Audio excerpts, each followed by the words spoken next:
On this prequel episode, we've got our How the Grinch Stole Christmas fan reaction, and we're previewing The Godfather.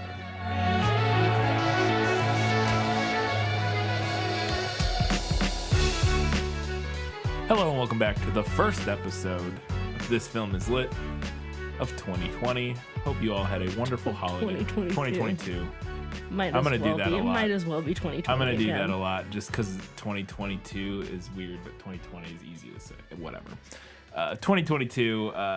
Hope you all had a wonderful holiday, however you choose or not choose to celebrate it. We're going to get back to the show. We had a nice week off, but we're back to it with a patron request. But before we get to all of that, we have to give a little shout out to our patrons. We have one new patron this week at the $5 Hugo Award-winning level getting access to our bonus content, and that patron is Lost Remote Control. It was all one word.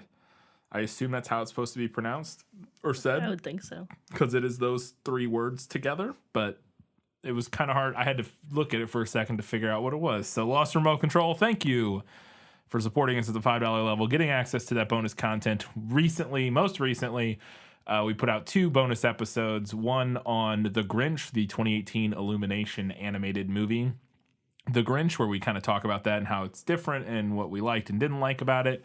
And after that, we put out an episode discussing season 2 of The Witcher. So if you're interested in those things, if you support us for $5 over at Patreon, you get access to that stuff.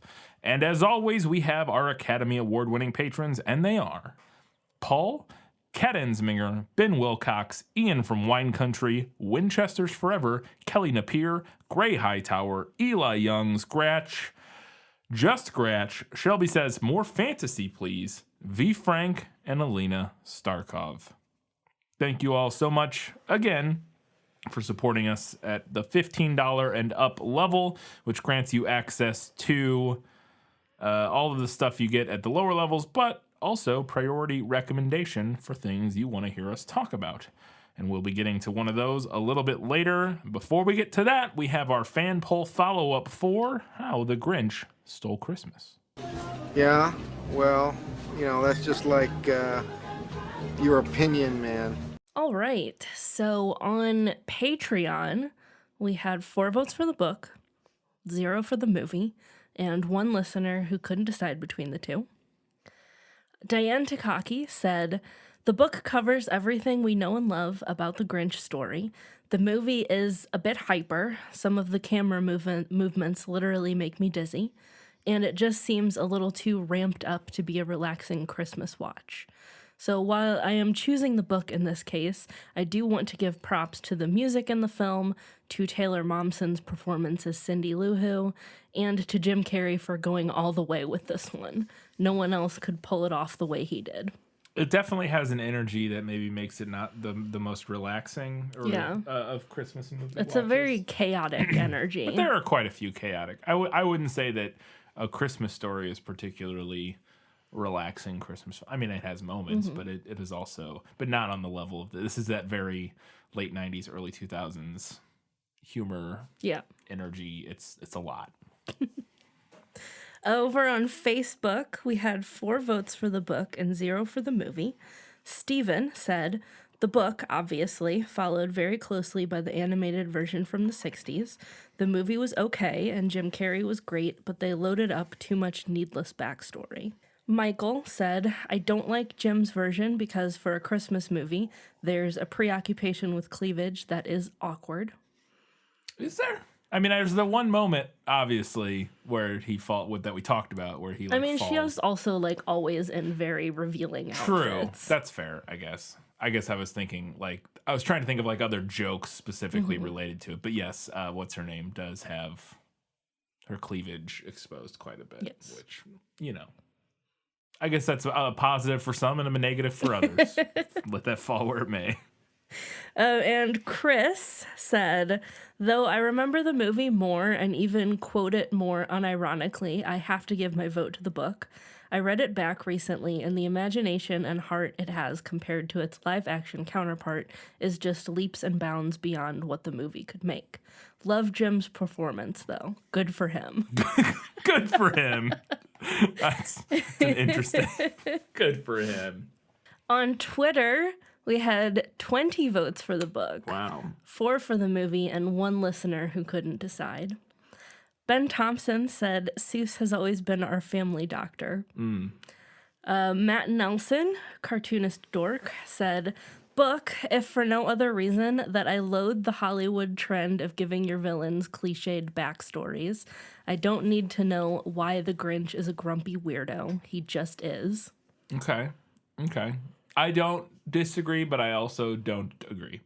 And we've talked about it a lot, but I don't I don't loathe the trend of giving villains backstories. Cliched, yes, obviously, because cliched is inherently negative. I don't know if this one's particularly cliched necessarily, but I do. I mean, I guess to some extent, but I don't mind the idea of giving a backstory. I just don't think it was done very well. If you do a backstory good, then great.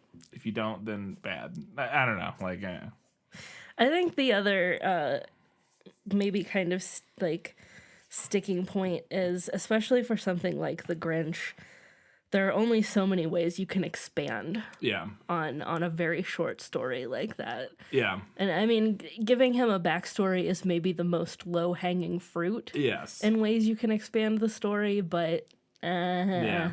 I will say that you don't need it. Like, I agree with the idea that I don't need to know why the Grinch is a grumpy weirdo. He just is. I agree that you don't need to, and that's why the animated one works just fine, not knowing.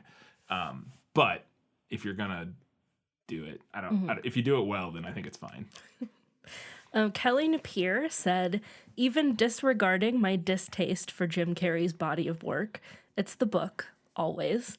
The book, like with most of Seuss's catalog, is a perfect example of how less is more. In relatively few pages, he manages to craft a complete story and draw you into a world other than your own. And Shelby Suderman said, I picked the book. This was my first time reading and watching, although I was familiar with the story. The illustrations were great, and there's nothing quite like a writer who's skilled with rhyme. I agree with your point about the Who's not knowing about the Grinch in the book. Both the 2000 and 2018 movies struggle to reconcile that, yes, the Who's know about the Grinch, but no, they don't try very hard to include him. The addition of his parents really bothered me in this movie. He gets bullied and runs away at 8 years old, and everyone knows where he is, but for 30 years you don't bother to check on him. That's your kid. They seem put off by him not liking Christmas, but there's no indication that they don't like him. Also, I can't believe that Jim Carrey screaming, Max, help me, I'm feeling, hasn't been memed to death. True. Yeah. I will say it is a little weird in the movie that, because it does seem like when they bring when he comes back into the town or whatever, and they're like, hey, look, it's your parents. They don't seem, they're like, oh my gosh. Yeah. Like, there seems like there's no love lost there, or is that maybe the opposite of, that saying no love lost always confuses me on what it means. If it means that they don't, whatever. Either way, I always get it. But it seems like they're happy to see him. Yeah, they're like happy to see him, and like there wasn't like a negative. They didn't have a negative relationship or whatever. So it does seem strange that they didn't. Again, and I mentioned this in the episode. I think that whole arc of him leaving would have made more sense if he had been older. If he had been like about to graduate high school or something. Yeah. And then you can frame it kind of like, oh, he's striking out on his own. Yes. So that's why they never go look for him. Yeah, as opposed to being like a 10-year-old or whatever. Yeah, and for sure. His parents are just like, oh, well. I guess he'll be fine. On Instagram, we had 12 votes for the book and 11 for the movie. This was kind of a rare time that Instagram did not overall represent no, that's an interesting one. Yeah, I'm not really sure how that happened. I don't know, but it happened. The Leap 77 said, love the episode. For as interesting as the movie was, the book was way better. A little history about the Jim Carrey Jimmy Stewart beef. Jim Stewart did not like Carrey's style of acting. I wish I could find the proof, but I believe he states how much he disliked him on a David Letterman episode. The SNL bit was Carrey's way to stir up the pot, and I believe Stewart actually made a real-life reference about Ace Ventura talking with his butt and how he hated it, which Carrey lampooned in the SNL sketch. It only made sense that Carrey had the last laugh since Stewart passed away a couple years before this movie came out. Interesting. I was unaware of... Yeah, I didn't realize they had beef. Jamie Stewart and Jim Carrey. Interesting. Jess said, I had to vote for the movie. While I love this book, this movie just brings me so much joy. I remember seeing it in theaters when it first came out, and 9-year-old me was instantly in awe. Even as an adult, I have never gotten tired of the absolute absurdity, goofiness, colorfulness, and heartfelt moments. I think they did a fantastic job of bringing the book to life visually. Also, Jim Carrey never fails to crack me up. Maybe it's primarily movie nostalgia for me, but I will always love this movie.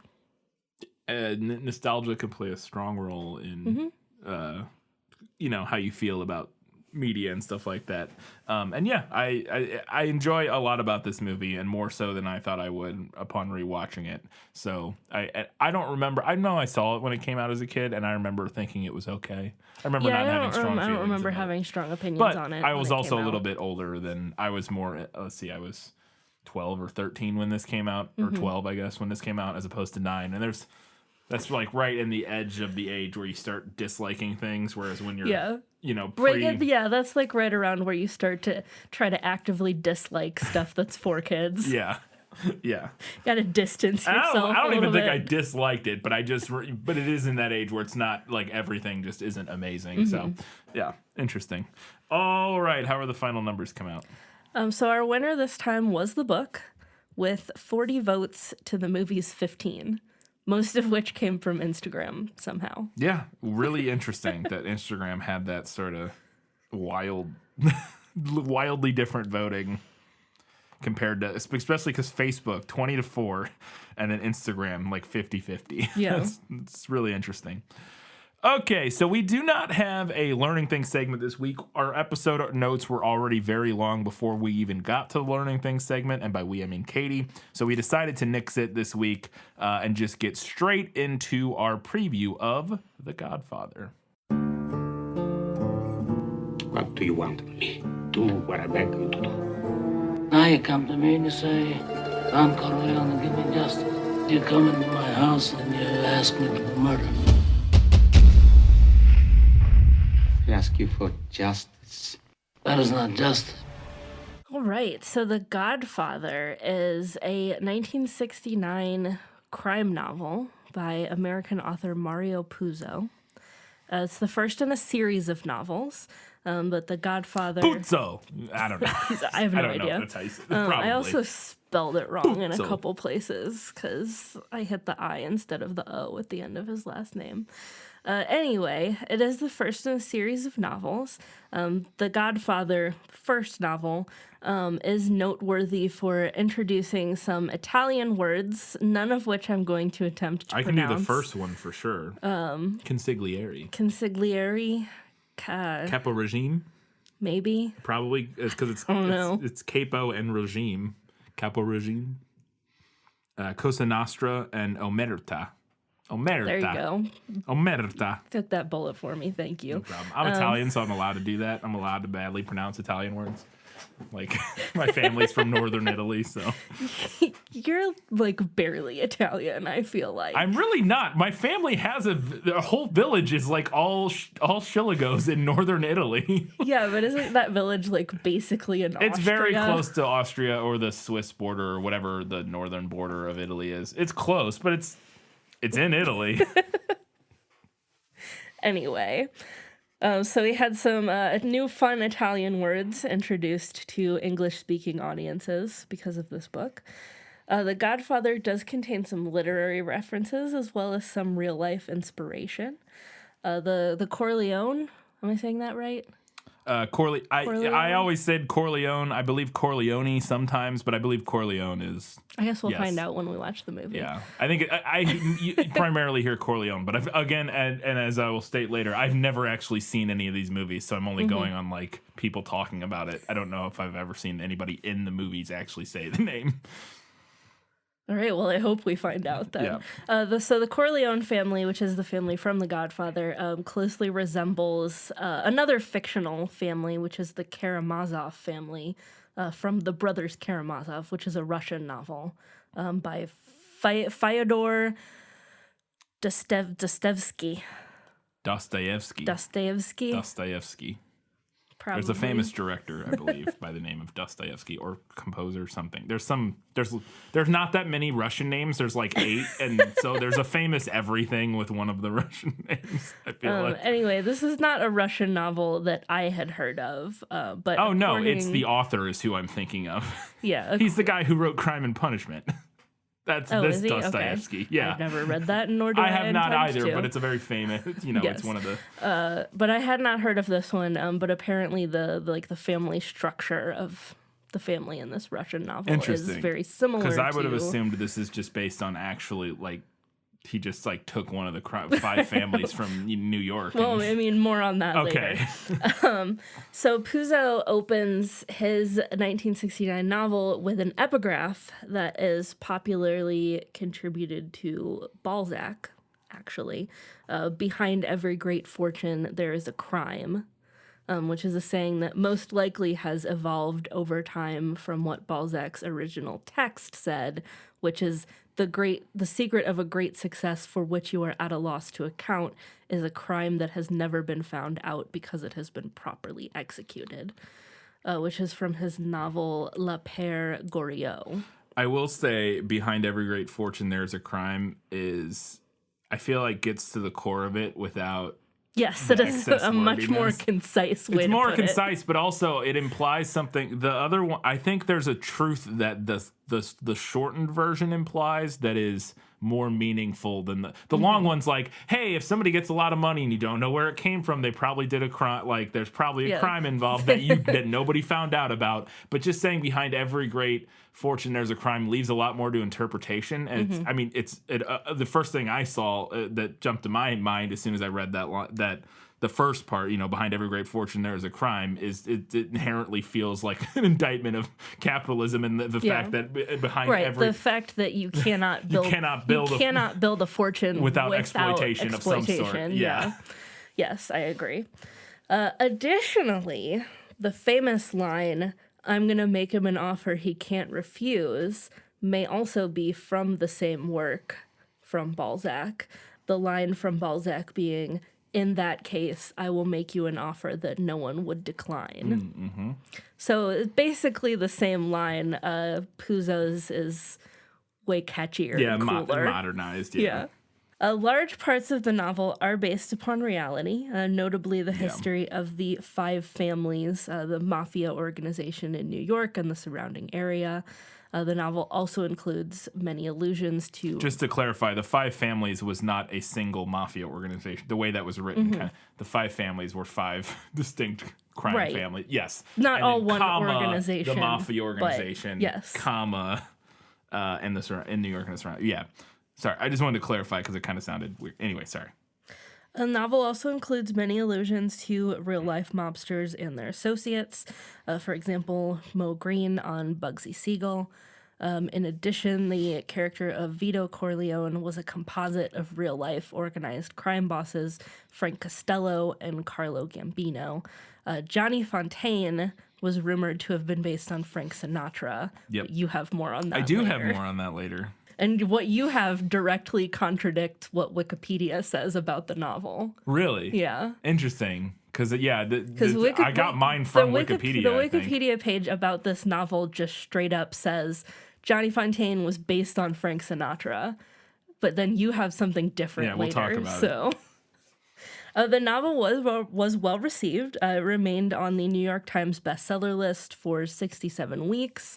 Sold over 9 million copies in 2 years, so it did pretty good. In the New York Times, Roger Jelinek wrote that the book was, quote, bound to be hugely successful, and not simply because the mafia is in the news.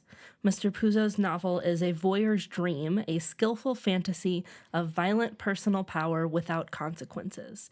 You never glimpse regular people in the book, let alone meet them, so there is no opportunity to sympathize with anyone but the old patriarch. Interesting. All right, let's go ahead now and find out a little bit more about The Godfather, the film.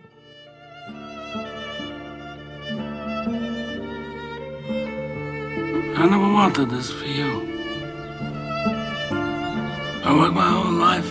I don't apologize to take care of my family. And I refused to be a fool. Dancing on the string held by all those big shots. It's not personal. It's strictly business. The Godfather is a 1972 film directed by Francis Ford Coppola, also known for lots of things, but Apocalypse Now, Dracula, and The Outsiders being three of his more well-known and popular films. It was written by Francis Ford Coppola and Mario Puzo, who, when this is interesting, I didn't realize this. Mario Puzo obviously wrote all the Godfather films, but also wrote Superman and Superman 2. The original movies with Christopher Reeve back in the... Yeah, I didn't know that. Yeah, I didn't either. The film stars... it makes sense with the Marlon Brando tie-in, but anyways. The film stars Marlon Brando, Al Pacino, James Caan, Diane Keaton, Richard Castellano, Robert Duvall, Sterling Hayden, John Marley, Richard Conte, Al Lettieri, Abe Vigoda, Talia Shire, and many more. The film has a 97% on Rotten Tomatoes, a 100% on Metacritic, and a 9.2 out of 10 on IMDb, making it by far, I believe, the highest rated film that we've done on this podcast, at least critically. There may be a film close on the IMDb, but probably not. I believe this movie is like number 3 or 2. I haven't looked recently, like what it's... I didn't actually look at its ranking on IMDb when I looked this up, but I know that it was always in like the top 5 or something like that. Although Godfather 2 often gets bandies back and forth between being in the top trading spots with it. The third one is the one that's like considered bad, right? Yes, the third one is the one that's... Why did they not do the... Okay, top rated movie number 2. What's number 1? Oh, it says it's number 2, but so mine says... when I looked, it said 9.2 on IMDb. When I go to the top 250 list, you want to guess what number 1 is? It's not The Godfather Part 2.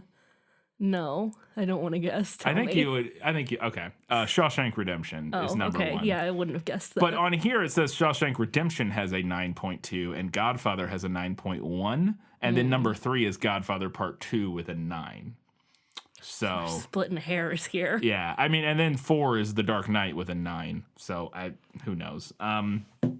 But yeah, either way, it's by far the highest rated reviewed movie that we've done on the podcast. The film made $287 million against a reported budget of just $7.2 million, which actually made it the highest grossing film of 1972. It was incredibly commercially successful. It won 3 Oscars, one for Best Picture, one for Best Actor in a Leading Role for Marlon Brando, and one for Best Adapted Screenplay. It was nominated for another 8 Oscars. I didn't list them all because there was a bunch. It also won a bunch of Golden Globes, a Grammy, and a bunch more of awards.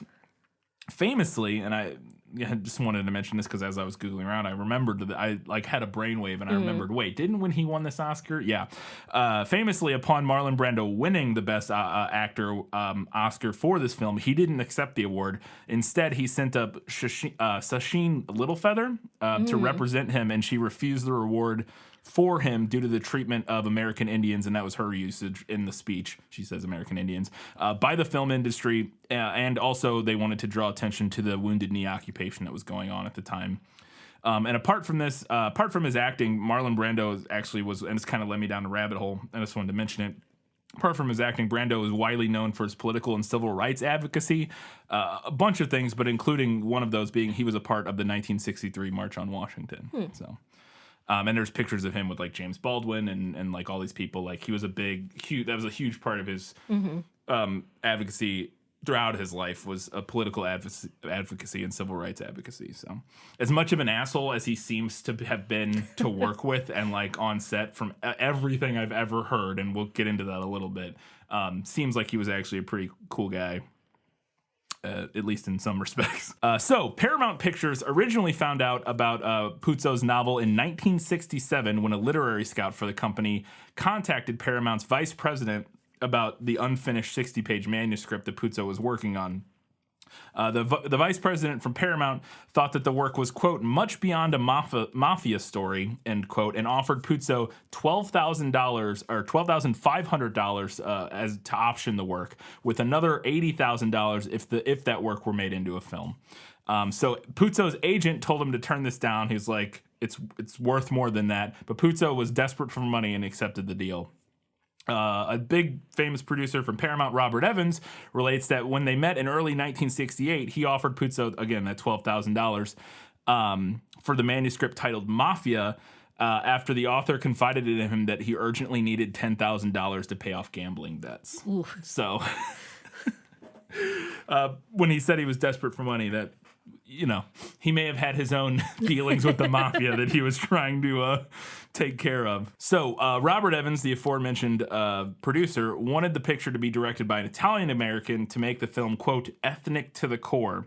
Their last mafia movie that Paramount made was called The Brotherhood, and it had done really bad at the box office. And one of the reasons that Evans thought this was the case was that it had like a complete lack of cast members or creative people in the crew that were of Italian descent. The director's name was Martin Ritt, and the main star was Kirk Douglas, neither of which are Italian or of Italian descent.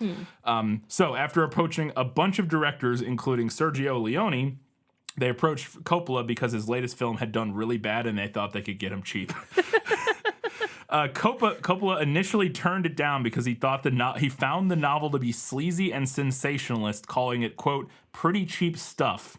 End quote. But then he talked to his friends and family and realized that his studio owed Warner Brothers $400,000 for their most recent, or one of the films they'd made recently, THX 1138, which is a film that George Lucas is a big part of. It's like a sci-fi film. And after realizing he needed to pay off that $400,000, he decided to take the job. This is really interesting. The Italian-American Civil Rights League, led by mobster Joseph Colombo, maintained that the film's... I love that it's a mobster, and it's like that. I'm directly quoting from Wikipedia here in this instance. Maintained that the film emphasized stereotypes about Italian-Americans and wanted all uses of the words mafia and Cosa Nostra to be removed from the script. Francis Ford Coppola claimed that Puzo's screenplay only contained 2 instances of the word mafia being used and none of Cosa Nostra. And those 2 instances, or those 2 uses of mafia, were apparently removed and replaced with other terms, and Coppola thought this didn't really affect the story at all. And eventually the league gave its support for the script. But to me, that feels like maybe Joseph Colombo came knocking and was like, yeah, it's a nice film you got there. Kind of deal. I like that what he objected to were these 2 words and not like, and not everything not that like happens. all the crime. And I know. That's really funny to me. It's like you're using the term mafia. I don't mind that you're showing everything the mafia does. I just don't like that you're calling it the mafia, which, you know, I just thought that was interesting. So Mario Puzo was the main force in pushing for Brando to get the role of Vito Corleone, sending him a letter saying that Brando was, quote, the only actor who can play the Godfather. But they actually considered a bunch of other actors, and that list includes Laurence Olivier, Ernest Borgnine, George C. Scott, Richard Conte, Anthony Quinn, and Orson Welles, which I thought was interesting. Orson Welles, actually, I found a note that I didn't include, really wanted the role, apparently, which is funny. I could see that. It surprised me because I wouldn't think... when I saw Orson Welles, I was like, he probably was like too old and drunk all the time to care at this. I don't know if you've ever seen old Orson Welles. Like, he famously was just like drunk constantly. There's a really hilarious / sad commercial, like behind the scenes commercial footage of him trying to do a commercial and he's just like wasted. So I assumed that that somebody else wanted him because he's like a big name of it, you know, it's Orson Welles, and that he kind of just like turned it down or whatever. But apparently he was like pushing, he wanted to be in it and like offered to like lose weight and stuff for the role and like do whatever he needed to, and they ended up not going with him. But I thought that was interesting. So in order to cast, the studio was not keen on Marlon Brando for the role and wanted to do a screen test. Coppola didn't want to offend Marlon Brando and stated that he actually needed to just test equipment in order to set up the screen test at Brando's California residence. Since it was just a screen test for makeup, Brando stuck cotton balls in his cheek, put shoe polish in his hair to darken it, and rolled his collar. For the actual film, he did not stuff cotton balls in his cheek. He actually had a mouthpiece that was made by a dentist to create the cheeks in the thing, which he specifically did, and I can't remember if I have another note about this or not, because he wanted Vito Corleone to look like a bulldog, have jowly cheeks, and and it also affects how he talks, obviously, but he was going for the look of like a bulldog was his inspiration for it. The executives at Paramount ended up being impressed by his performance and allowed for Coppola to cast him, or Puzo to cast him, if Brando accepted a lower salary and put up a bond ensuring that he would not cause production delays, because famously Marlon Brando, very hard to work with and causes lots of issues on sets. Al Martino, a then famed singer in nightclubs, was notified of the character Johnny Fontaine by a friend who had read the novel and felt that Martino represented the character of Johnny Fontaine really well and he should go out for the role. Martino contacted a producer, Albert Ruddy, who gave him the part. However, Martino, and this is really fascinating, Martino was stripped of the part after Coppola became director and awarded the role to Vic Damone. According to Martino, after being stripped of the role, he went to Russell Bufalino, his godfather and a crime boss, who then orchestrated the publication of various news articles that claimed that Coppola was unaware of Ruddy giving Martino the part. Damone eventually dropped the role because he didn't want to provoke the mob, in addition to being paid too little. But I think probably more importantly, didn't want to provoke the mob. And ultimately, the part of Johnny Fontaine was given to Martino. So Martino literally pulled some mob shit to get his role in this movie, which is kind of hilarious to me. So one of the last roles that was actually cast was that of Michael Corleone, and there was lots of contention over who should play Michael Corleone all the way up until filming. There was I think the story is that he ended up being cast within a week or two of Al Pacino ended up being cast within like a week or two of filming starting. So some other actors that were the studio wanted or were considered for the role included Warren Beatty, Robert Redford, Dustin Hoffman, Martin Sheen, and James Caan. James Caan would eventually go on to play Sonny Corleone in the film. But Burt Reynolds was also offered the role, but Marlon Brando threatened to quit over the casting, so Reynolds turned it down so as not to cause problems. Marlon Brando, again, seems like a pretty cool guy, but also like the worst. Although maybe Burt Reynolds is an asshole. I don't know. He could have been. He could have been. I have no idea what Marlon Brando's issue with Burt Reynolds was. So the cinematographer on this film is Gordon Willis. He actually initially turned down the opportunity to film it because to him the production schedule seemed a little bit chaotic. Later, he would accept the role, and he and Coppola agreed not to use any modern filming devices like helicopters or zoom lenses or other things like that while filming the movie. They also chose to shoot what they call a tableau format of filming to make it seem like it was viewed as the scenes were shot kind of like paintings, basically. And made strong use of shadows and low light levels throughout the film to showcase like the psychological development of the film. He earned himself, this shooting style earned himself the nickname, quote, the Prince of Darkness, because his sets were so underlit. Willis and Coppola agreed to interplay light and dark scenes throughout the film, and in the post-production process, Willis would underexpose the film in order to create a more yellowy tone in some of the stuff. I don't know how any of this works because I've never worked with actual film, not actual like film, like movie film. I've shot on real film in college for like still photography, but all that sort of stuff is a little bit beyond me in terms of producing and underexposing film, creating yellow tone. Whatever. Is this the reason that gritty films are always dark? Is this guy the culprit? I mean, is he the reason I can't see anything on the TV? No. I mean, he might be part of the reason. I mean, it's definitely very influential, but there's a very famous German expressionist films back in the day used tons of look. I mean, it's kind of actually looks like some of the German expressionist films from what I've seen of it.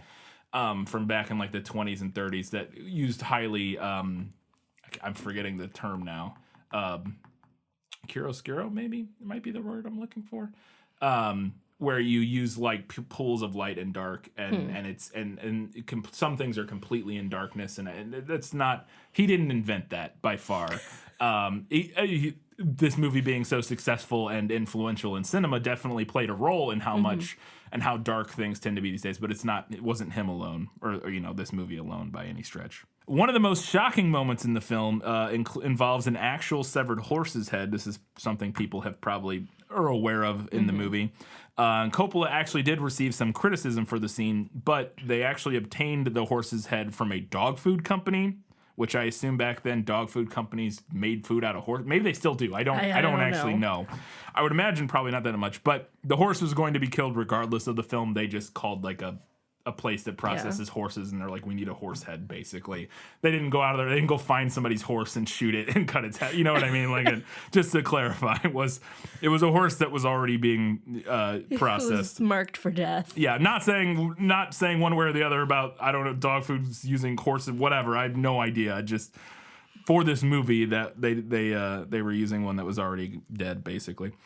So Coppola's wanted to film the entire, basically all of the movie on location, and actually was able to pull that off. Approximately 90% of the film was shot in New York City and its surrounding suburbs, which is crazy to me. I mean, there are movies that do that, but it's filming in a city like that. I can't even fathom how expensive it is and how just ridiculous it is to film like on location in New York City. Like, they used 120 distinct locations, which is, it's just nuts. The actor Lenny Montana, who played Luca Brasi, was so nervous about working with Marlon Brando that in his first take of their first scene together, he actually flubs his lines. But Coppola liked how it came across as genuine nervousness and actually uses that in the final cut. I mean, that makes sense. Yeah. And then the scenes of him practicing in the mirror, practicing his speech, were later added to kind of tie that in with him flubbing it in that opening scene. So that was not scripted for him to flub his lines there. Speaking of lines, Marlon Brando apparently did not memorize most of his lines for this movie and actually read from cue cards during most of the film. I want to clarify that I don't know. I know Marlon Brando's, there's whole books and movies and about his career and his acting and all that sort of stuff. So, but this seems like a pretty reputable fact. Marlon was also known, he's sort of like the grandfather of method acting. He's one of the actors that brought method acting and the Stravinsky method, or whatever it's called, into like the mainstream. And apparently he felt that doing a completely cold read of his lines for the camera created, and then using the very first unpracticed take was the best way to get an authentic performance. Whatever, man. Marlon Brando is a great actor, did a great job, and it worked. So I don't know, but it seems like not the case, but whatever. And apparently he did the same thing on Superman, which that's the tie-in with Puzo and Superman. Brando plays Superman's dad. Oh, his space dad. His space dad, yeah. And apparently the set for Krypton was filled with cards pasted all over the place so that Marlon Brando could read his lines. Again, this is wild to me. So, according to Mario Puzo, and this is from IMDb's trivia facts, so take this all with a grain of salt, and this does apparently, you said, conflict with something you read. According to Mario Puzo, the character of Johnny Fontane was not based on Frank Sinatra. However, everybody assumed it was, and Sinatra was furious about this. Apparently, he actually ran into Puzo at a restaurant and started screaming vulgarities and threats at him. And ultimately, Sinatra was so vehemently opposed to the film that Fontane's role was scaled back in the movie down to just a couple of scenes, so as to not upset Frank Sinatra too much. After that guy went to all that trouble of getting the role. Yep. Womp womp. Mob shit gave him his role, and mob shit took it away. So there you go. And finally, there's a bunch of reviews. You can go read a million, but I had to include Ebert's. Always. Which Ebert's is not, with this one, it's not, unexpected. Of the Chicago Sun-Times, Roger Ebert praised Coppola's efforts to follow the storyline of the eponymous novel, the choice to set the film in the same time era as the novel, and the film's ability to absorb the viewer over its 3-hour runtime. While Ebert was mainly positive, he did criticize Brando's performance, saying his movements lacked, quote, precision, and that his voice was, quote, wheezy. Ebert named The Godfather the best film of 1972, and in 2008, AFI did their 100 years, 100 movies list. It's their top 100 movies of the past 100 years, and The Godfather came in number 2, just behind Citizen Kane. So the critics put Citizen Kane at the top. Citizen Kane. And normal people put Shawshank Redemption at the top. So. Yeah, because normal people don't like Citizen Kane. Citizen Kane is a fine film, and it's very important, and it's not as boring as everybody says it is. But it's still not it's not my favorite movie in the world, but it's okay. It's fine. And it's very important in cinema. So yeah, that was everything we got for that. We wanted to remind you that you could do us a favor by following us on all the social media, and that's how you get your comments read like they did in the earlier part of this episode. And you look out for those posts, you comment, and then we'll talk about them. Also, you can support us on Patreon, get access to that bonus content, and if you support us at $15 or more level, you get priority recommendation, which this is one of our Academy Award-winning patron requests from Kelly Napier. That's why we're doing The Godfather. So there you go. I mean, we would have gotten to it eventually anyways, because it's, one of the most famous films in all of cinema, and one that I still have yet to see. But yeah, So yeah, Kelly, thank you for recommending that. We're going to be talking about that in 1 week's time. Katie, where can people watch it? Well, as always, you can check with your local library. Our local library does, in fact, have a copy of this. They do? Yeah. Is it on Blu-ray or is it on... I think it's a DVD. Okay, well, then we're just going to rent it. Because I want to see this like in good quality, not in DVD quality. Or if you still have a local video rental store, you can check with them. I don't know how much longer I'm going to be able to keep that line in this. I'm sure a few people still do in certain places, but I mean, we don't have one anymore. No. And I feel like our town is like the perfect size. Like it's like the size of town that would have them still. Like if it's too small of a town, I don't know if there's enough people. And if it's too big, obviously they're not going to have movies. Well, right. And I feel like we're the kind of town where there's probably still plenty of people who would go to a physical location. If a town like ours in the rural Midwest, that's like 40,000 people can't sustain a movie or a movie rental store, I don't know if there's much hope anywhere. But anyway, if you've... sorry, just to clarify, I bet there are places where internet isn't. Like places, like really rural places where there's like not good internet to stream. That's probably the places that still have like most successful. Yeah. I just thought about that. I was like, probably in Alaska and like out in the middle of Montana and like really rural places where internet's terrible, maybe. But if you don't have a local video rental store, as you probably likely do not, most likely, you can rent this movie for about $3 to $4 through Amazon, YouTube, Vudu, Redbox, Apple TV, AMC Theaters on Demand, DirecTV, or Spectrum TV. Yeah, I couldn't find it. It's not free streaming anywhere. I think it was on HBO for a while, I believe, because there was a link. You can't stream with a subscription through anything. You have to pay to rent it. There was a link on HBO Max that said like Godfather, HBO Max, and I clicked on it, and then it didn't work. But it looked like maybe it used to be there, and then it got taken. I don't know. I was a little surprised that this one wasn't on Canopy. But maybe it's just too lucrative. Yeah, I don't know. For people to rent it. It is interesting.